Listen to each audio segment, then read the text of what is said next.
सुनसान पड़ा कोई जंगल हो और उसमें आप बीच में खड़े हो और आपके अगल बगल कोई ना हो, बिल्कुल आप अकेले हो, तो कैसी फीलिंग होगी। या कोई दरिया का ऐसा किनारा हो, बीच हो, जो बिल्कुल निर्जन पड़ा हो, दूर दूर तक कोई नहीं दिखाई दे रहा हो। या फिर कोई ऐसी इमारत जो खंडहर हो चुकी हो, बरसों पुरानी हो। ऐसी जगहों पे यदि आप हैं तो कैसा फील करेंगे।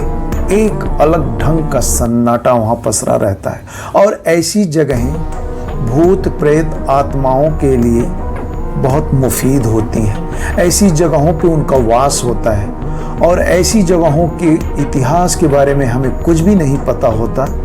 इसलिए ऐसी जगहों पे हमें अकेले जाने से बचना चाहिए और यदि शाम का समय हो या रात का समय हो तो चाहे कितना भी नुकसान हो, अकेले तो बिल्कुल नहीं जाना चाहिए। फ्रेंड्स, दिल्ली का फिरोज शाह कोटला किला बहुत प्राचीन है, बहुत पुराना है। ये आज अपनी स्थिति पर रो रहा है। ये जर्जर हो गया है, बिल्कुल गिर रहा है। ये इतना प्राचीन है कि दिल्ली के लाल किले से भी प्राचीन है। सब कुछ तो ठीक है, लेकिन इसका एक और इतिहास है जो हमारी नज़रों से छिपा हुआ है। ऐसी मान्यता है कि यहाँ जिन्नात पिछले 400 सालों से रहते हैं और लोग दूर दूर से अपनी इच्छाएं लेकर आते हैं, एक पत्र लिखते हैं और वहाँ की दीवारों में डाल देते हैं और उनकी इच्छाएं पूरी भी हो जाती हैं। फिर आकर वो अपना आभार प्रकट करते हैं। फ्रेंड्स, ऐसी स्कैरीज, हॉरर और मिस्टीरियस स्टोरी के लिए सब्सक्राइब कर दें इस चैनल को। निखिल मुंबई का रहने वाला था। एक्चुअली वो रहने वाले तो यूपी के हैं, लेकिन मुंबई में उनकी फैमिली रहती है और उसका एग्ज़ाम हो चुका था 12th का। वो गर्मियों की छुट्टियां सेलिब्रेट करना चाहता था, तो वो सोचता है कि कहाँ जाऊँ। आखिर वो डिसीजन ले लेता है कि उसे दिल्ली में अपने नानी के घर जाना चाहिए।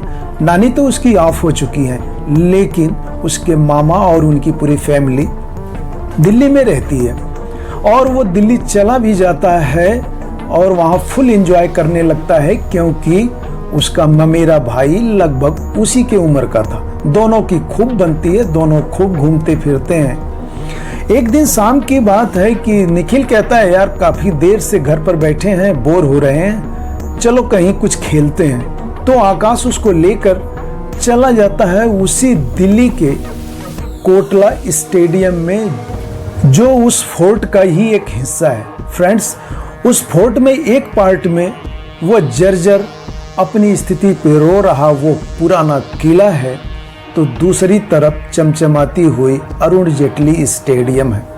दोनों वहाँ क्रिकेट खेलने लगते हैं। शहर के और सारे बच्चे थे वहाँ। निखिल बैटिंग कर रहा होता। निखिल पहले से प्रैक्टिस करता था मुंबई में, वो एक अच्छा खिलाड़ी था।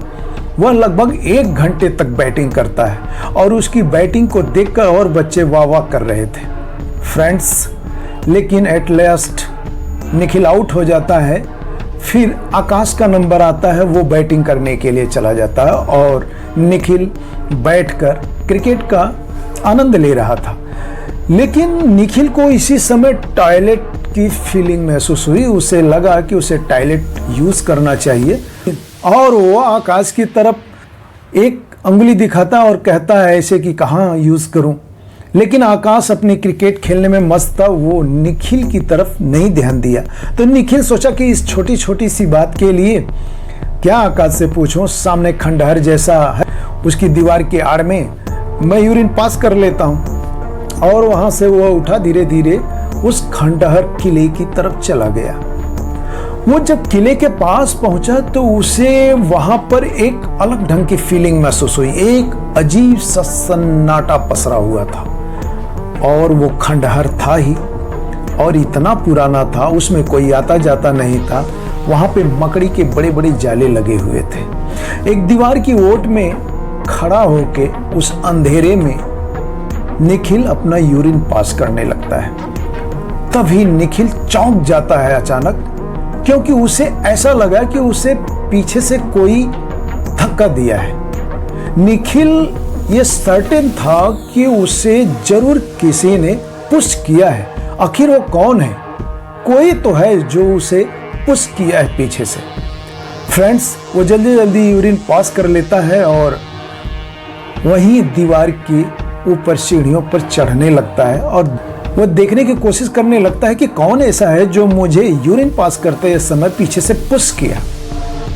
और देखने की कोशिश में वो धीरे धीरे आगे बढ़ता जा रहा था उस किले के अंदर की तरफ। जब वो अंदर की तरफ गया, लगभग 20 कदम चला होगा, तो उसे एक लंबी चौड़ी काली परछाई दिखी, जैसे किसी आदमी की बहुत बड़ी परछाई हो। वो परछाई को देख के एक बार सहम गया, लेकिन वो हिम्मत करके बोला, हेलो, आप कौन हैं? क्यों मुझे पुश किया? लेकिन उधर से कोई आवाज नहीं, वही सन्नाटा वहां पसरा हुआ था। वो परछाई धीरे धीरे सरकती हुई उस दीवार की आड़ में चली जाती है। फ्रेंड्स, ये हिम्मत करके आगे और बढ़ जाता है और देखने की कोशिश करता है उस अंधेरे में, दीवारों की ओट में। अचानक इसके कानों में एक बिल्ली के रोने की और एक छोटे बच्चे के रोने की मिक्स जैसी आवाज बहुत तेज से उसके कानों में पड़ी। इतना तेज उसके कानों में आवाज पड़ी कि वो बिल्कुल चौंक गया, बिल्कुल डर के कांपने लगा। वो थर-थर कांप रहा था और वही परछाई एक आकृति के रूप में ठीक उसके सामने आ खड़ी हुई। ऐसी सिचुएशन, ऐसी आकृति उसने कभी देखा नहीं था निखिल ने। वह मुंबई के शहरों में पला बढ़ा ऐसा शहर था जहां इतना क्राउड होता है कि ऐसी चीजें देखने को मिलती नहीं। वो बिल्कुल कांपने लगा था, उसका चेहरा जैसे पथरा सा गया था, उसके मुंह से आवाज नहीं निकल रही थी। फ्रेंड्स, वो वहीं से उल्टे कदम लेता है, लेकिन वो चीख जो बिल्ली और बच्चे की मिक्स थी उसकी कानों में अभी भी गूंज रही थी। वह जैसे लग रहा था कि चल रहा हो अभी गिर जाएगा। उसके शरीर में बिल्कुल जान नहीं बची थी। फ्रेंड्स, वह जल्दी जल्दी वहां से भागता है और भागते हुए आता है स्टेडियम में। स्टेडियम में खेल बंद हो चुका था। आकाश उसको ढूंढ रहा था।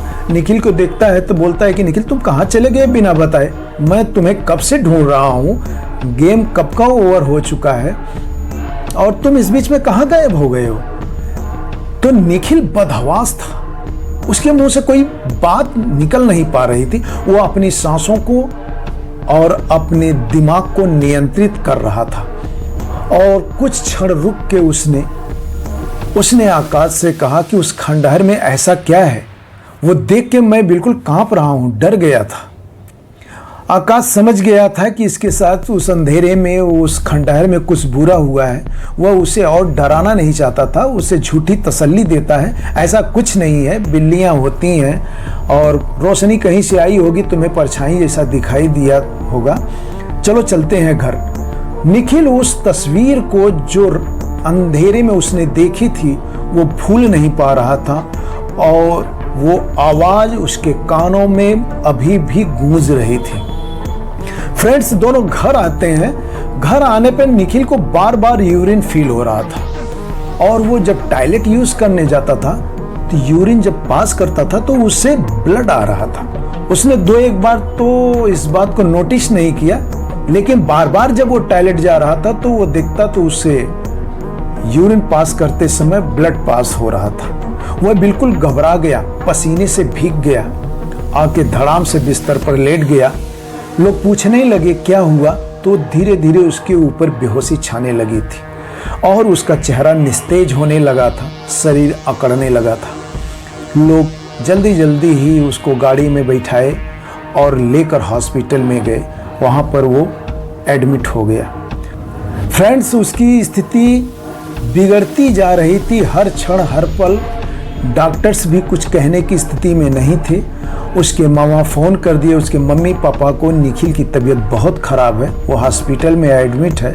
उसके मम्मी पापा वहाँ से तुरंत ही फ़्लाइट बुक करते हैं दिल्ली के लिए और आते हैं। लेकिन निखिल अपने जीवन और मृत्यु के बीच में संघर्ष कर रहा था। फ्रेंड्स, उसकी मम्मी उसे देखती है जब निखिल को, तो दहाड़े मार मार के रोने लगती है, मेरा बच्चा क्या हो गया तुझे। लेकिन निखिल की आंखें नहीं खुल रही थी। निखिल को प्रेजेंट का कोई भी ज्ञान नहीं था, वो बेहोश पड़ा हुआ था। उसकी मम्मी उसके पापा के गले लग के फुट फुट के रो रहे थे। सारे लोग गमगीन खड़े हुए थे। तो आकाश से पूछा जाता है कि आकाश, तुम दोनों तो भले चंगे, तुम खेलने गए थे, शाम को बाहर गए थे और जब आए तो अचानक इसकी तबीयत कैसे खराब हो गई। तो आकाश उस वाकया को बताने लगा कि निखिल के साथ ऐसा ऐसा उस खंडहर फोर्ट में हुआ था। फ्रेंड्स, निखिल की मम्मी समझ चुकी थी। अगले दिन वह जाती है उस किले में और एक अपनी याचिका लिखती है कागज पे और लिख के उस खंडहर की दीवारों में डाल देती है और वहीं पर अपनी झोली, अपना आंचल फैला के चीख चीख कर रोने लगती है, हे लाट वाले बाबा मेरे बच्चे को बख्श दो, हे लाट वाले मेरे बाबा मेरे बच्चे को छोड़ दो, मेरे बच्चे से जो गलती हुई उसे क्षमा कर दो। यही कह के वो 1 घंटे तक वहां अपने सीना पीट पीट के रोती रही, अपनी छाती पीट पीट के रोती रही और अपना आंचल फैला के लाट वाले बाबा के नाम से भीख मांगती रही। फ्रेंड्स, 1 घंटे के बाद निखिल के पापा उसे समझा बुझा के घर ले आते हैं। ऐसा कहा जाता है उस फोर्ट के बारे में कि वो बहुत प्राचीन है, जिन्नात रहते हैं।